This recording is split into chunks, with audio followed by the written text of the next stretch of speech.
Oi, tudo bem? Eu me chamo Melanie Costa Peixoto, sou advogada do escritório Jacobi Fernandes e Reolon Associados e hoje eu queria tratar de um tema muito delicado nos processos de execução. Você gostaria de ser executado num processo sem ter a chance de apresentar uma defesa? Você gostaria de ser executado num processo sem que tivesse a chance de produzir provas contra fatos que lhe são impostos, como uma fraude à execução, por exemplo? Pois bem, essa situação antes do advento do CPC, do Código de Processo Civil, era corriqueira nos tribunais, apesar de que a doutrina era e falava contra esse tipo de situação. O CPC, ele diz o seguinte, e vai abrir uma tela e os senhores vão ter a oportunidade de ler os dispositivos. Instaurado o incidente, o sócio ou a pessoa jurídica será citado para manifestar-se e requerer as provas cabíveis no prazo de 15 dias. Concluída a instrução, se necessária, o incidente será resolvido por decisão interlocutória. Nós estamos tratando da desconsideração jurídica da pessoa. Nós sabemos que em processo de execução é comum que o devedor se utilize de terceiros para a fuga do seu patrimônio.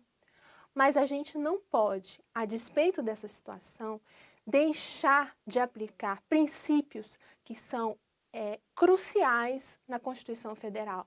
E quando a gente fala nesses princípios, a gente fala da defesa e do contraditório, previstos na Constituição Federal desde 1988.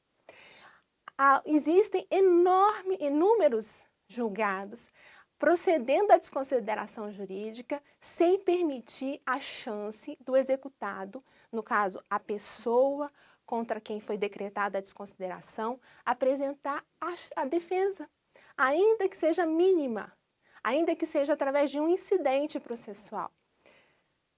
A doutrina, ela dizia há muito tempo o contrário do que foi feito nesses julgados. Vai abrir na tela algumas dessas posições doutrinárias. Vejamos o que diz Ada Pellegrini Grinover. A desconsideração da personalidade jurídica, providência cujo acerto e eficácia devem atentar para a sua excepcionalidade e para a presença de seus pressupostos, fraude e abuso, a desvirtuarem a finalidade social da pessoa jurídica, não pode, não ao menos como regra, ser feita por simples despacho no processo de execução. Outro doutrinador, Osmar Vieira da Silva, nos ensina que simples despachos em processos de execução movimentados contra a sociedade, determinando a penhora de bens dos sócios, importam flagrante desobediência ao direito constitucional, ao devido processo legal.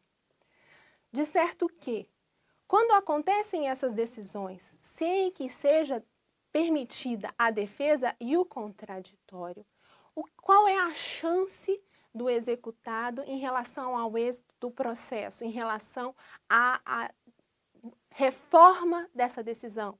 Claro que ela é menor. Por quê? Contra ele vai existir a chance de apresentar uma nova ação, que se chama embargos à execução.